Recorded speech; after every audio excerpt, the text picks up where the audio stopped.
Assalamualaikum Bang Andi yang saya cintai, yang sering tiap hari saya tunggu-tunggu pencerahannya dan saya simak, saya dengarkan dengan baik. Assalamualaikum juga kepada keluarga Bang Andi. Assalamualaikum juga kepada seluruh penggemar Bang Andi, baik di seluruh Indonesia maupun di luar Indonesia. Untuk yang pertama-tama, saya haturkan ucapan doa kepada saya dan keluarga saya, kemudian kepada Bang Andi sekeluarga, dan saya doakan juga kepada penggemarnya Bang Andi semuanya tanpa kecuali. Mudah-mudahan kita semua diberi kesehatan, diberi karunia, diberi ilmu yang manfaat, diberi rezeki oleh Allah Subhanahu wa Ta'ala, rezeki yang halalan barokah, amin amin. Untuk pertama yang saya haturkan Bang Andi,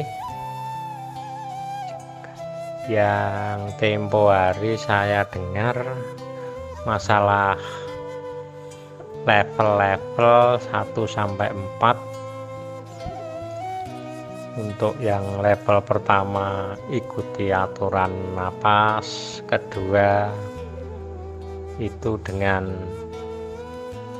mengatakan atau mengikuti aluran napas, yaitu Hu Allah. Untuk yang ketiga, levelnya sudah mencapai kendaraan atau roh. Untuk yang keempat, sudah menuju Allah atau sudah sampai atau sudah wusul. Yang saya tanyakan itu gini Bang Andi, selama saya ber-DN itu 15 tahun itu ya, kalau sampai untuk menuju ke Allah atau sudah terakhir itu selama ini kok belum dikasih sama Allah itu. Tapi untuk kesadaran kejiwa itu alhamdulillah sudah diparingi. Seperti kita kalau pagi bangun tidur, sebelum ambil wudhu, itu saya merasa, oh saya bisa menuju ke tempat wudhu ini digerakkan oleh Allah. Kedip mata saya dikedipkan oleh Allah, melihat saya diperlihatkan oleh Allah, sedangkan air yang mengalir itu dialirkan oleh Allah. Saya bisa merasakan segarnya air itu segarnya Allah, bukan segar kulitku tapi karena segarnya Dia. Dan seterusnya untuk kegiatan apapun itu alhamdulillah banyak kesadaran menuju ke situ. Kemudian yang saya tanyakan Bang Andi itu, apakah itu juga sudah wusul atau sampai kalau dibanding dengan yang ber-DN sudah bisa mencapai ke level 4 itu? Jadi samakah dengan DN dengan yang untuk kehidupan itu, apakah sama, dikatakan sama wusul gitu loh Bang Andi? Gitu aja pertanyaan saya, cukup singkat aja. Yang penting saya bisa dapat pencerahan yang hakiki, yang marem, juga untuk seluruhnya yang mendengarkan audio ini Bang Andi. Sekian, terima kasih. Semoga kita semua diberi kesuksesan, kelancaran, kecukupan rezeki, juga kesehatan fid dini wal akhirah. Amin amin ya rabbal alamin. kami ucapkan wassalamualaikum warahmatullahi wabarakatuh untuk semuanya. Waalaikumsalam warahmatullahi wabarakatuh.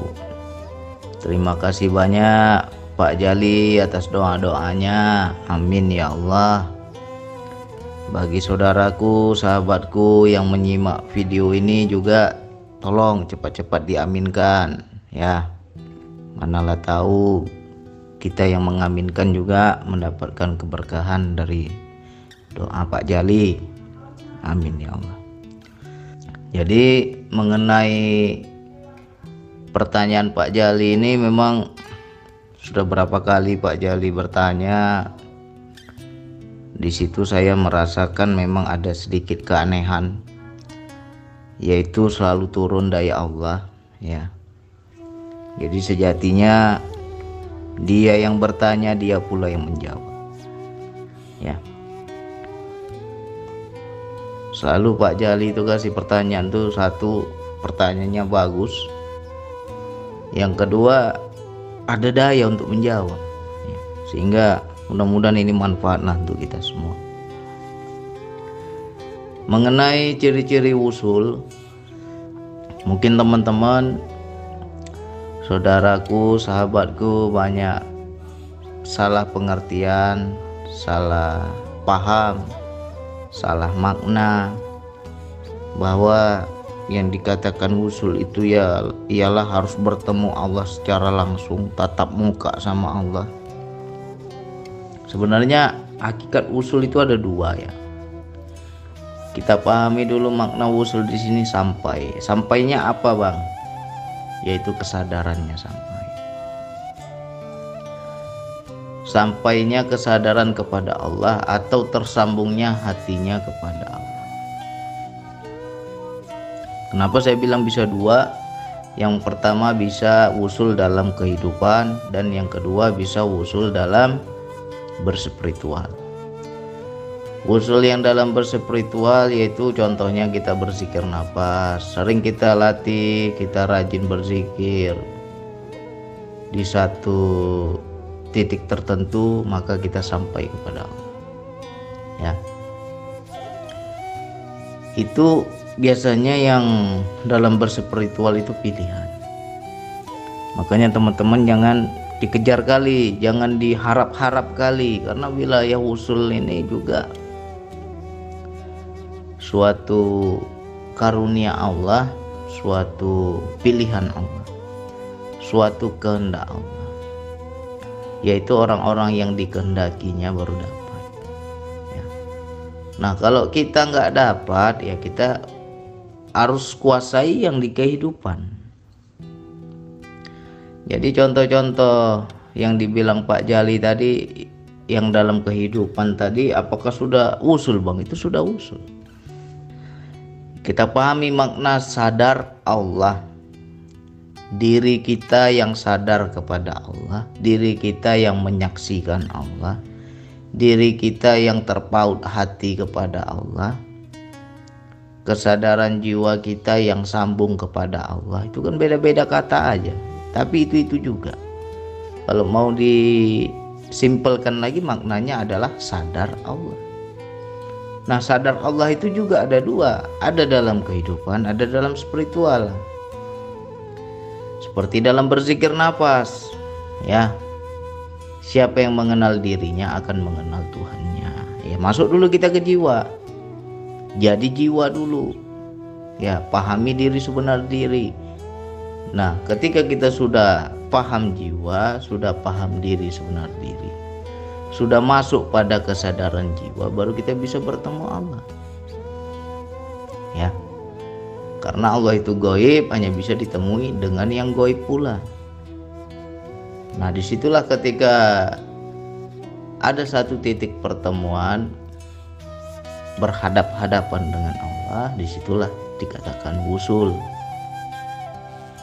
Itu dalam zikir nafas atau dalam berspiritual.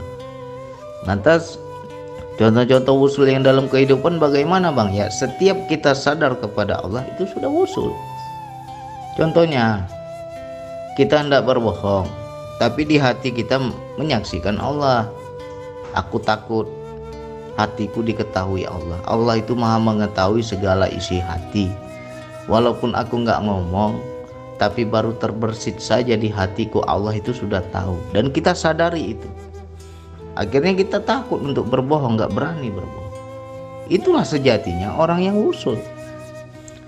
Jadi wusul ini juga kembali kepada ketakwaan. Jangan kita mengaku aku sudah wusul, aku sudah sampai, aku sudah istilahnya ya sudah bertemu Allah, tapi akhlak kita masih akhlak setan. Akhlak kita masih belum takwa. Di mana letak wusul itu? Ya, jangan sampai kita menjadi makrifat tapi makrifat iblis. Ini yang berbahaya. Jadi makrifat itu kan awal beragama, ya. Awaludin ma'rifatullah. Awalnya beragama adalah mengenal Allah. Baru titik awal. Jadi jangan kita anggap pelajaran makrifat itu sudah luar biasa, jangan. Kalau tidak pada endingnya pada ketakwaan, sama aja kita makrifat iblis. Seperti apa itu bang makrifat iblis? Dia kenal kepada Tuhannya tapi nggak mau tunduk kepada Tuhannya. Itu makrifat iblis namanya. Ya. Kenal dia sama Tuhannya, dekat dia sama Tuhannya, tapi nggak mau tunduk. Diperintahkan, nggak mau. Tunduklah engkau kepada Adam, sujudlah kepada Adam, nggak mau iblis. Kurang apa iblis kenal sama Allah, tapi nggak mau dia. Ya, itu namanya makrifat iblis. Sama kan kayak kita kan. Banyak juga kita dalam kehidupan kenal kita Tuhan kita, kenal kita apa istilahnya perintah-perintah Tuhan, tapi kita nggak mau melakukan. Sama saja kayak iblis tadi. Jadi wusul ini juga bukan suatu kebanggaan, bukan suatu kehormatan, bukan suatu target yang harus kita capai, kita raih, bukan. Ya. Kalau teman-teman mencari wusul, aku harus sampai wusul, harus sampai kepada Allah. Kalau ditargetkan ya susah. Justru yang minta-minta itu nggak dapat. Tapi orang yang nggak pernah paham, dia niatnya hanya tulus mendekat kepada Allah, nanti Allah yang pahamkan.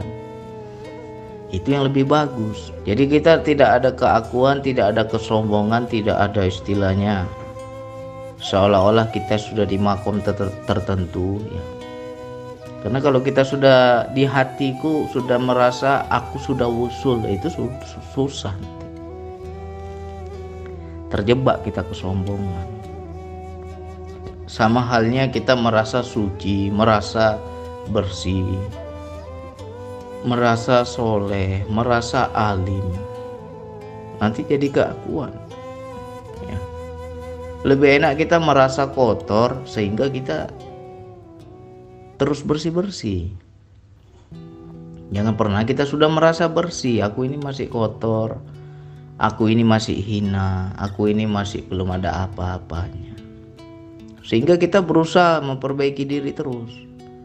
Berbeda dengan orang yang di hatinya sudah merasa wusul tadi, sudah merasa alim, sudah merasa soleh, sudah merasa suci, sudah merasa seperti sudah dapat kunci surga, ya kan? Yang lain kafir semua, yang lain neraka semua. Nah, itu yang berbahaya.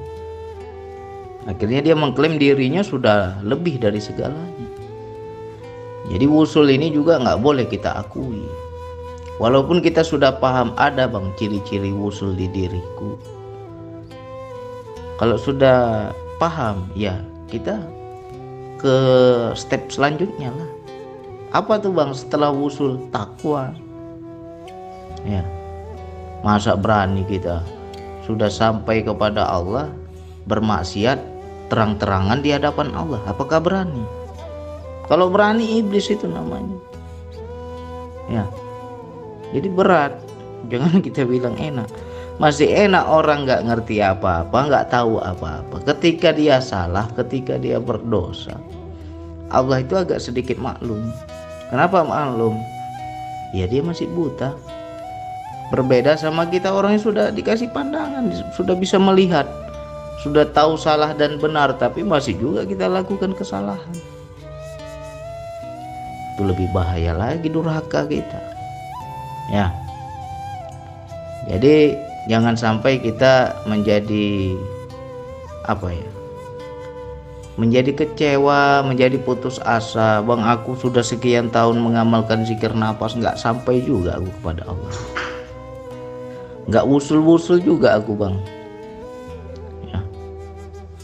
Kalau dicari-cari ya yang justru nggak akan sampai-sampai, karena kita niatnya mencari itu. Jadi mana yang lebih baik, Bang? Lebih baik di kehidupan. Ya. Apa yang berubah di kehidupan kita? Apa yang bisa menjadi perubahan yang mengarahkan kepada ketakwaan di kehidupan kita? Ya.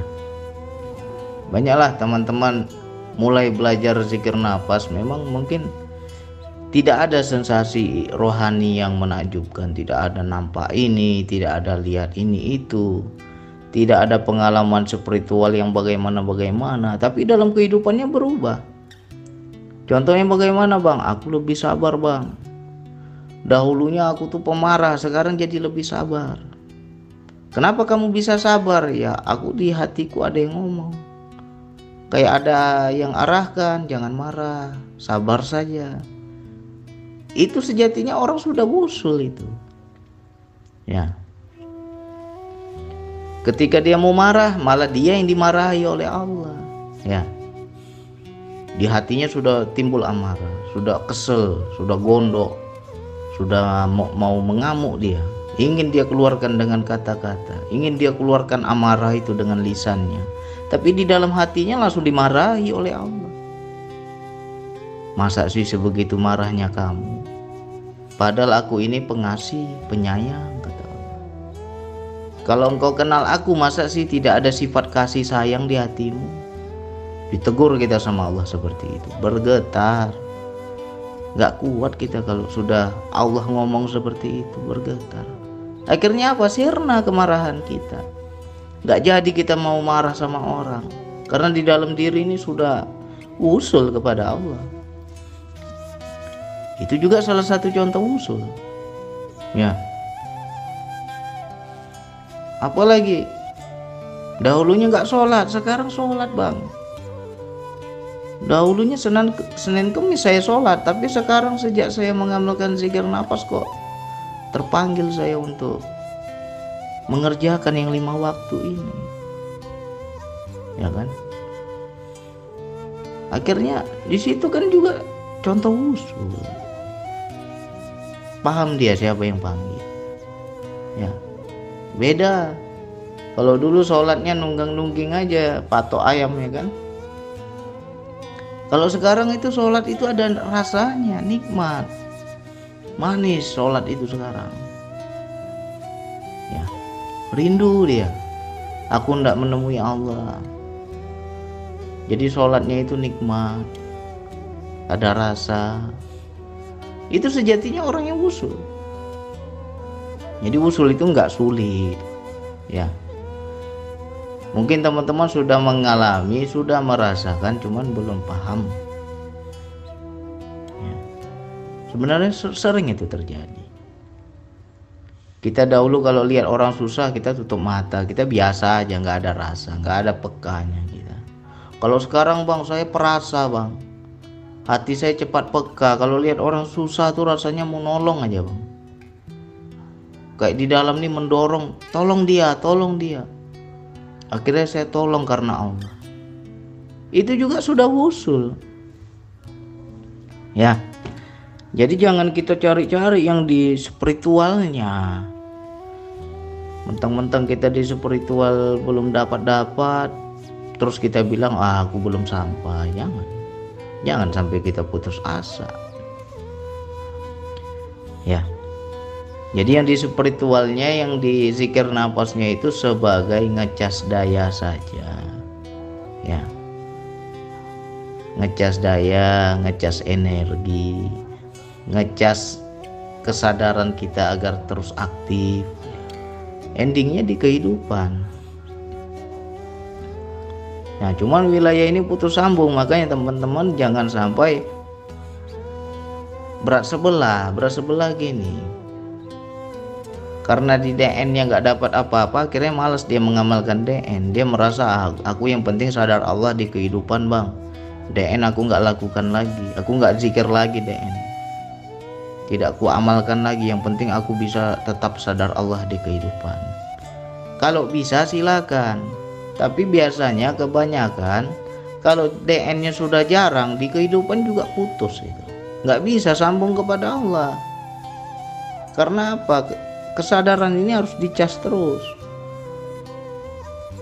Dengan kita berzikir nafas itulah kesadaran ini selalu aktif. Makanya jangan sampai kita tidak mengamalkan lagi zikir nafasnya. Amalkan saja zikir nafas, jangan harap apa-apa. Nanti di kehidupan baca. Apa yang kita dapat, apa yang berubah lebih baik, apa yang bisa kita baca, ya kan? Bisa nggak kita menyaksikan Allah di sebalik segala makhluknya? Kalau ada orang yang bisa menyaksikan Allah di sebalik makhluk, itulah orang yang wusul. Tembus dia, udah sampai dia kepada Allah. Mata zohirnya melihat makhluk, hatinya melihat Allah. Itu sejatinya wusul dalam kehidupan. Ya. Jadi wusul ini juga akan tercerminkan kepada akhlak, kepada perilaku, kepada tingkah laku, ya, kepada lisan kita juga. Hati itu pasti berubah, hati kita berubah lebih baik. Kalau dahulu kasar, sekarang mulutnya jadi lebih lembut, ya. Dahulunya kita ceplos-ceplos, yang penting asal ngomong, nggak peduli kita orang mau sakit hati mau nggak, asal ngomong. Kalau sekarang lebih hati-hati. Takutlah aku nanti tersinggung orang, takutlah aku nanti orang sakit hati padaku. Akhirnya omongan kita lebih direm-rem lah istilahnya. Makanya banyak orang yang berubah di situ. Ketika akhlaknya, pribadinya, tingkah lakunya, ketakwaannya, semuanya berubah. Disitulah pertanda bahwa kita ini sudah wusul. Jadi wusul itu nggak sulit, ya, cuman bertingkat-tingkat juga, ya. Sampai kepada Allah itu juga bertingkat-tingkat. Sama halnya seperti keimanan bertingkat-tingkat. Hari ini kita beriman kepada Allah, besok belum tentu, naik turun juga, ya. Jadi ya kita belajar terus, kita latih terus, kita berusaha terus, ya. Jangan sampai kita kejar target, jangan sampai kita ingin mencapai makom tertentu, jangan. Wilayah ini nggak bisa kita minta-minta, ya. Jadi jangan dianggap usul itu harus di spiritualnya. Memang ada sebagian orang yang sampai kepada Allah di spiritualnya dan di kehidupan. Tapi ada juga orang yang spiritual nggak dapat apa-apa, tapi di kehidupan berubah dia. Ya, itulah yang utama, itulah yang penting. Ya, kita bisa menyaksikan Allah, sadar kepada Allah. Sejatinya orang yang sudah sadar kepada Allah itulah orang yang wusul.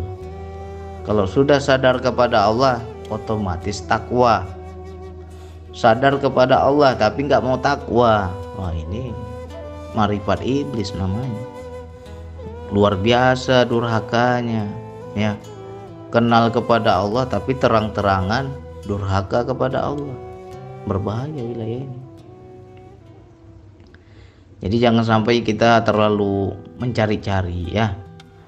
Makanya saya di zikir nafas kan jarang saya mau kupas yang wilayah spiritualnya.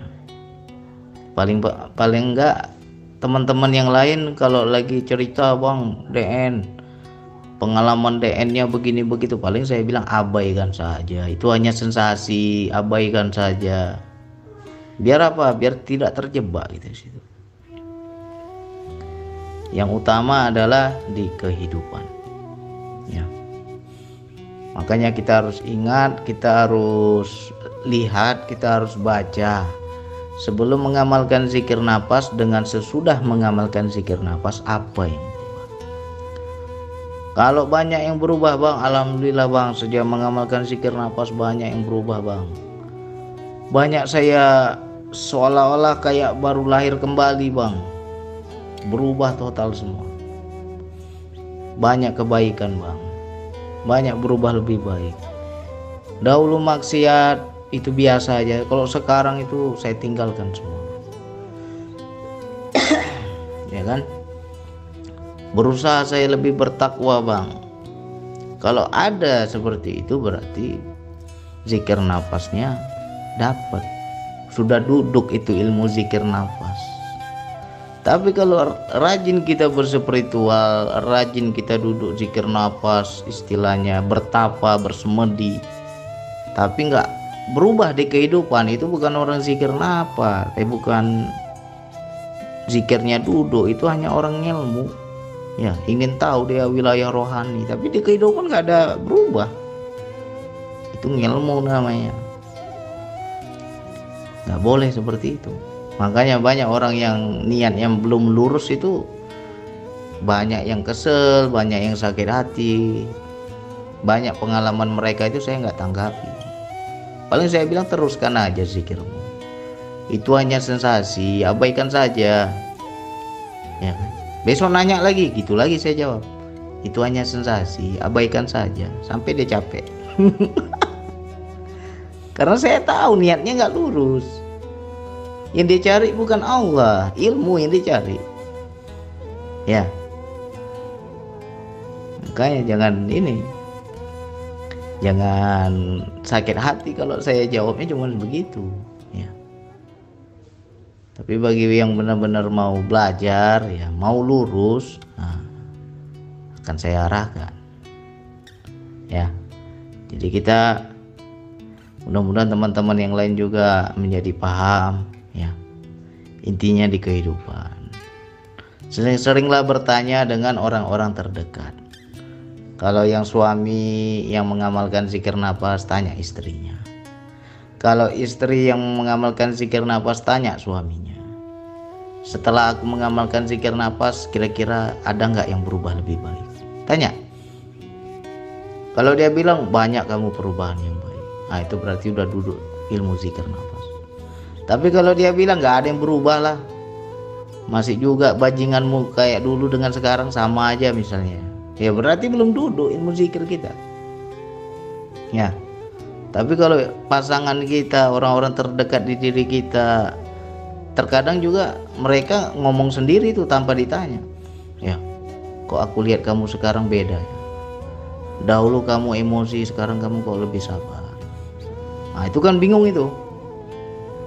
Ya berarti kita sudah duduk itu ilmu zikir kita. Atau juga ada yang komen, kok saya lihat wajahmu beda ya, wajahmu seperti anak bayi. Kayak mana sih wajah anak bayi? Tenang, nggak ada ekspresi ya. Tenang, damai. Kalau dia bilang seperti itu, ya berarti ilmu zikir kita udah dulu. Itulah pertanda jiwa yang tenang, ya kan, akan tampak di wajahnya. Ya. Orang yang tersambung hatinya kepada Allah, asik, yang dia di pikirannya, di hatinya, di kesadarannya hanya Allah saja, itu wajahnya nampak tenang, ya kan? Tapi kalau orang yang asik duniawi aja dia pikirkan, ya berlipat-lipat lah muka itu, ketat kali wajah itu kan. Jadi kita tanya orang-orang terdekat, apa yang berubah?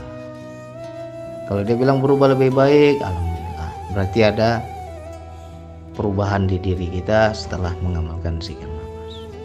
Ya, jadi pertanyaan Pak Jali ini mudah-mudahan menjadi mewakili juga pertanyaan kawan-kawan yang lain dan jadi paham. Jangan spiritualnya yang kita kejar, tapi di kehidupan apa sih yang berubah lebih baik, itu aja. Ya, yang paling utama adalah di akhlak, ya, di akhlak. begitulah diturunkannya Rasul untuk menyempurnakan akhlak, ya, memperbaiki akhlak kita. Kalau kita lebih sabar, lebih sopan, ya, lebih beradab, lebih menghargai sesama, kita nggak sombong lagi di dunia ini, ya, kita sesama makhluk saling menghargai, itu tandanya akhlak udah bagus, ya kan?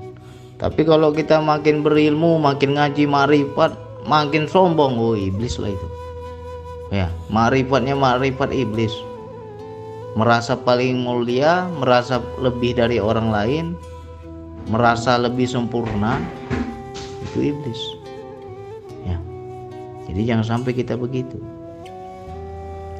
Sejatinya orang yang wusul adalah orang yang tersambung hatinya kepada Allah, baik di kehidupan maupun di spiritual, ya. Yang di spiritual itu bonus, itu kalau kita bilang apa ya, 1001 lah orang yang sampai. Itu suka-sukanya Allah. Nggak bisa semua orang usul dalam spiritual itu. Tapi kalau di kehidupan insya Allah semua bisa, ya. Intinya di kehidupan yang kita cari, jangan di spiritualnya yang kita kejar, ya. Mudah-mudahan ini terpuaskanlah pertanyaan kawan-kawan yang lain. Jangan sampai kita menjadi kecewa, menjadi putus asa, Bang DN nggak dapat apa-apa, Bang. Ya, kok saya nggak usul-usul, Bang Den? Emang kamu siapa? Ya kan?